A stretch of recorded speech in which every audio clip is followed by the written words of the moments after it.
What does one actually do as a system of initiation practices? The core of it has to be the awakened self, which would be connecting to the mind of God. So one of the most fundamental practices for the Rosicrucians are what they call the 6 basic exercises. Why are there 6 basic exercises? There's the understanding that the different energy centers in the human body have a geometry to them. And so the Hindus teach that the heart center is a 12-petal lotus. In other words, there's a 12-fold differentiation of functions inside the heart center.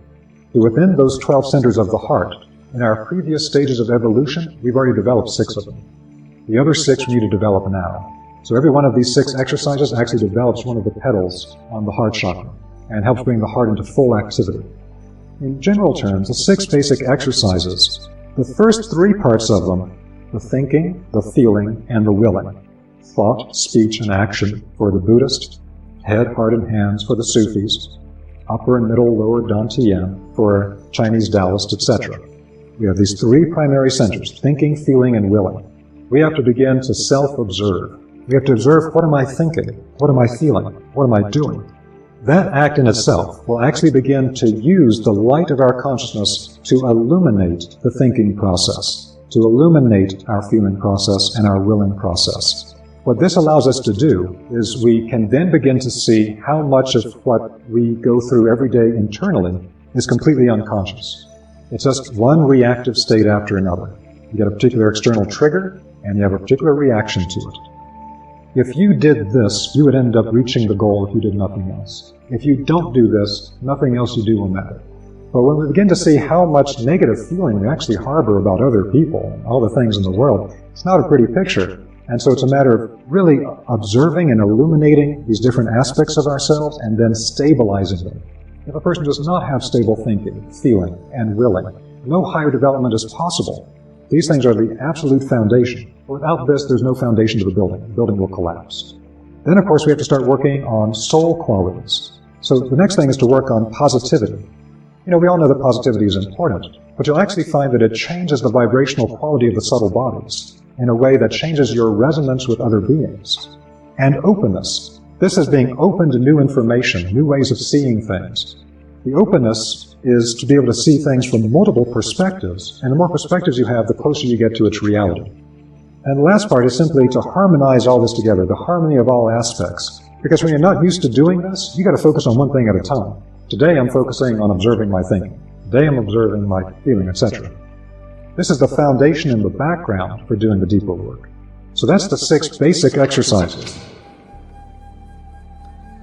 Another practice was called the backward review. The backward review is very important to do at the end of every day. What the backward review is that at the end of your day, as you're about to go to bed, the meditation to do is to intensively from that moment when you're about to go to bed, go backward through your day in reverse order. Now I'm at the moment just before I went to bed. Now I'm at the point where I went to the bathroom. Now I'm at the point where I watched TV. Now I'm at the point that I had dinner. Now I'm at the point that I'm driving home from work, etc. You go back through the day, all the way back to the point when you were last asleep. It might have been a nap. It might have been early that morning. But by going backward through that day until the last time that you woke up, what you're actually doing is you're becoming conscious of the activities of that day. So it's a part of this whole waking up process. That by going backward, thinking backwards, we're actually developing a new strength, like we're flexing a muscle within our etheric life body. The etheric life body is our body of memory. When we begin to exercise the capacity to think backwards instead of forwards the way we normally do, we're actually exercising something in the life body of memory that will become a force that can be used for higher initiation and alchemical purposes later on. Next, we have the observation of life forces, of growth and decay. Now, the observation of the life forces does something very significant, very important, and that is that it develops a particular type of clairvoyant faculty inside of us to see how things move through life processes from one stage to another.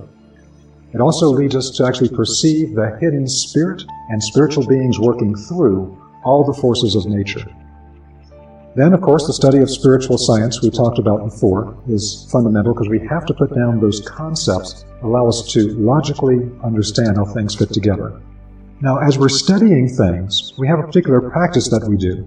It's called the dissolving practice. The dissolving practice is an alchemical way to read spiritual text, so that if you're reading a text from any spiritual tradition, what you're actually reading as words on the page was the attempt of someone to crystallize into written language a direct spiritual experience that they had. That means the words have to be dissolved into a direct inner spiritual experience.